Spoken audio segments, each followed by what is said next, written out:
Hello and welcome. You are watching Voice Asia with me, Vinita. Drug addiction has becoming a major problem in the country. People from every nook and corner are slowly coming under the influence of alcohol. The problem has become so serious that drug addiction has gradually reached the youngsters with school children. What is the provision of this in the law? How can the parents prevent if from reaching the children? To answer these questions, today we have Mr. R.S. Rawat, who is a prominent social activist and panel advocate. I'm query JM Visit ADR. Let's have a special discussion with Mr. R.S. Rawat on the problem of drug and alcohol addiction.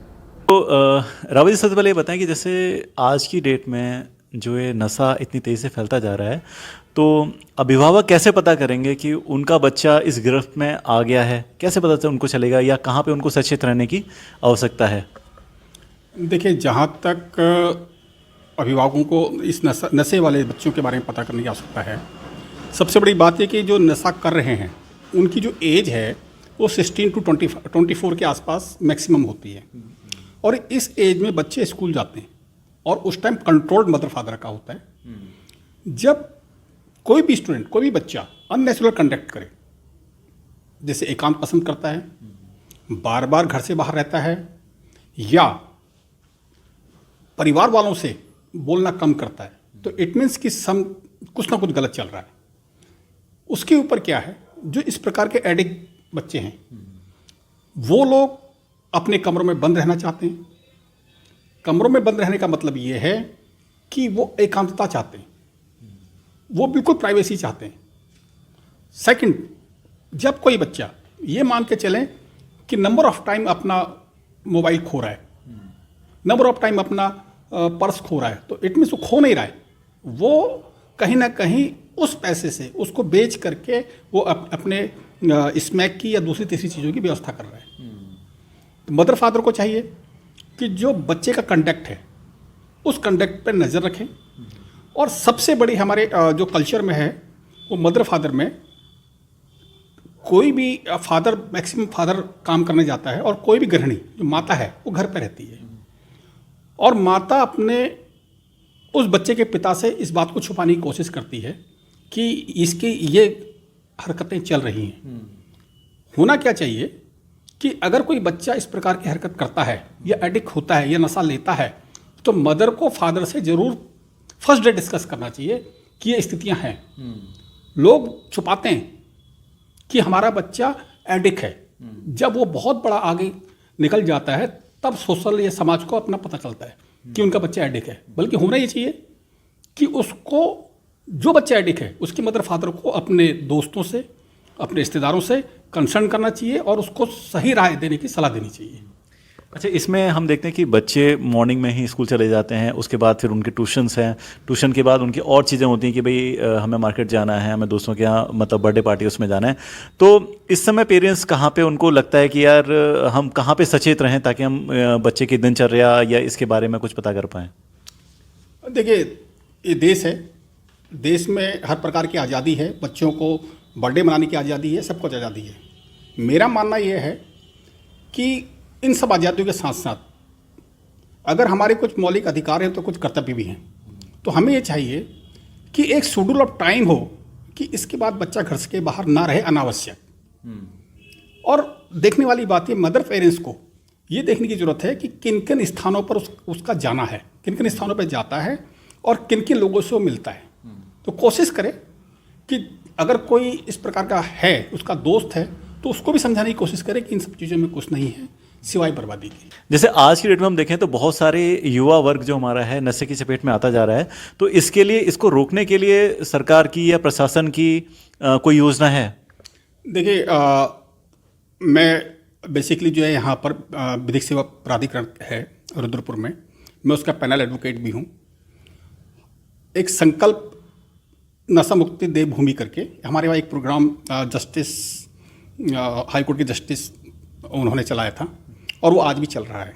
उस पर तमाम काम किए जा रहे हैं, तमाम NGOs काम कर रहे हैं। नशा को अगर समाप्त करना है तो सरकारों की ओर उम्मीद करने से बेहतर है कि हम खुद स्वयं देखें। जिस मैं योजना की बात कर रहा हूँ उसमें भी कोशिश ये की जाती है कि जो भी नशा करता है उसको उसका इलाज किया जाए, उसको नशा मुक्ति केंद्र भेजा जाए, और उसके साथ आगे क्या उस आफ्टर जो नशा करने के बाद उसको क्या सुविधाएं दी जा सकती है, वो कहाँ रोजगार कर सकता है, इस पर भी काम किया जा सकता है। मतलब अभी जो हमारी अभी तक की जो योजना चल रही है बस ये है कि जो भी नशा कर रहे हैं ऐसे लोग अगर मिलते हैं तो उनको पकड़कर सीधे जेल तक पहुंचाने की कार्रवाई हो रही है, लेकिन साधन और जो ये प्रॉब्लम है इसका सोल्यूशन अभी तक नहीं ढूंढा। तो अगर हम बात करें समाधान की तो क्या समाधान होने चाहिए? देखिए, मैं यहाँ पैनल एडवोकेट होने के साथ साथ जेल विजिट भी करता हूँ, जेल विजिटर भी हूँ इसी उससे। तो मेरा कहना यह है कि मैंने जेल में तमाम लोगों को देखा है, छोटी छोटी चोरी करने वाले लोग हैं। अगर मैं उनसे मिलता हूँ तो मैक्सिमम लोग एडिक्ट हैं। जेल भेजना कोई सोल्यूशन नहीं है। क्यों? जेल वो पाठशाला है, वो वहाँ कोई दूसरी चीज़ सीख के आएगा। तो अगर वो वहाँ कुछ सीख के आएगा, क्यों? प्लेयर भी वही है जो बेचता है और आप भी वही हैं, तो इस आपका तो मिलन वहाँ और अधिक हो गया। तो आप जेल में रोकने का मतलब है कि आप और फील्ड खोल रहे हैं, आप बाहर आकर के उसको और बढ़ाएंगे। मेरा जो भी इसमें काम कर रहे हैं, जो सॉल्यूशन का जहाँ तक सवाल है, तो मेरा कहना यह है कि कम से कम जो यूजर हैं उनको जेल ना भेज करके उनको नशा मुक्ति केंद्रों में भेजा जाए, उसमें एनजीओ आगे आए, उसमें जो यहाँ पे कंसर्न्स बहुत सारी फैक्ट्री हैं, जो भी योगदान कर सकते हैं वो उसको ख़त्म करने में दें। दूसरी बात, एक हमारे वहाँ स्पेशली एक सेक्शन है एनडीपीएस में कि अगर कोई एडिक्ट है और वो इलाज करा लेता है और सुधर जाता है, तो वहाँ पर वो सेक्शन उसको बेनिफिट देता है उस मुकदमे को समाप्त करने के लिए। तो मैं ये कहता हूँ कि इसका बेनिफिट भी उन लोगों को दिया जाए। अच्छा, जो आप जिसमें हम बात कर रहे हो, हम बात कर रहे हैं समाधान की, तो इन समाधान को लेके जन सहयोग जो है वो कितना ज़रूरी है? हाँ, ये बहुत ज़रूरी है। देखिए, सरकार कुछ नहीं कर सकती जब तक जन सहयोग नहीं होगा। जन सहयोग से तमाम प्रत्येक व्यक्ति को इस बात को सोचना चाहिए। आज ये ना कहे कि मेरा बच्चा कुछ नहीं करता, हो सकता है कल वो भी एडिक्ट हो सकता है। मैंने कहा, पहले भी कहा था कि तमाम बच्चे पार्कों में बैठे होते हैं, उनको स्क्रूटनाइज करिए। तमाम लोग रेलवे स्टेशन में फालतू घूमते हैं, उनको स्क्रूटनाइज करिए। तमाम लोग आपके मोहल्ले में फालतू घूमते हैं, इनको। अच्छा, हम बात करते हैं सूचना की। अगर कोई व्यक्ति गोपनीय सूचना देना चाहता है या पुलिस को देता है तो क्या, क्योंकि लोग इसलिए डरते हैं कि यार हम अगर इसकी सूचना दी तो हम लोग कहीं आ गए और ये जो एडिक्ट लोग हैं ये हमें कोई नुकसान पहुंचाएं, तो उसमें क्या प्रावधान है? अभी हमारे यहाँ एक मिस्टर पांडे एसआई हैं, वो इस पूरे क्षेत्र में स्मैक और इसके लिए काम कर रहे हैं। तो कोई भी अब ये गुप्त सूचना ही रखी जाती है कि कोई भी सूचना होगी, पुलिस अपना काम करेगी, ये पता नहीं चलेगा कि किसने सूचना दी।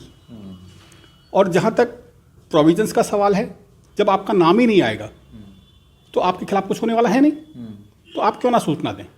अच्छा, एक क्वेश्चन और है हमारा कि जो समस्याएं हैं इसके लिए अगर आपसे राय मांगी जाए तो आप गवर्नमेंट से क्या कहना चाहेंगे, या फिर कोई योजना जो आपको लगता है कि ये योजना स्थापित करनी चाहिए या ये योजना लागू करनी चाहिए, तो उसके लिए आपकी महत्वपूर्ण राय, और आपसे अगर हम राय मांगे तो आप गवर्नमेंट से, प्रशासन से उनको क्या राय देना चाहेंगे? देखिए, मेरी राय में एक हमारे वहाँ बहुत अच्छी योजना चल रही है इन एडिक्ट्स लोगों के लिए, नशा मुक्त देवभूमि, संकल्प नशा मुक्त देवभूमि।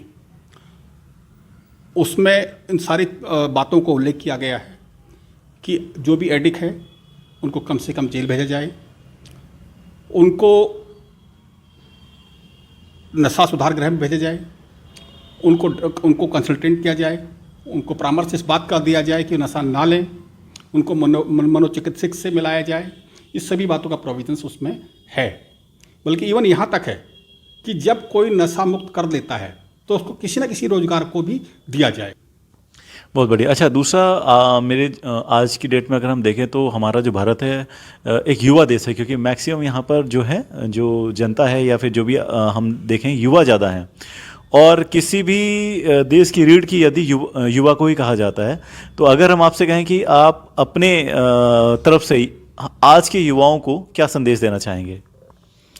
देखिए, मेरा आज के युवाओं को ये संदेश है कि आप कोई भी ऐसा नशा ना करें जिससे आपके परिवार, आपके समाज, आपके देश, आपके क्षेत्र की हानि हो, और आप लोग किसी इस प्रकार के अपराध में ना संलिप्त हों, ये आपको करना चाहिए।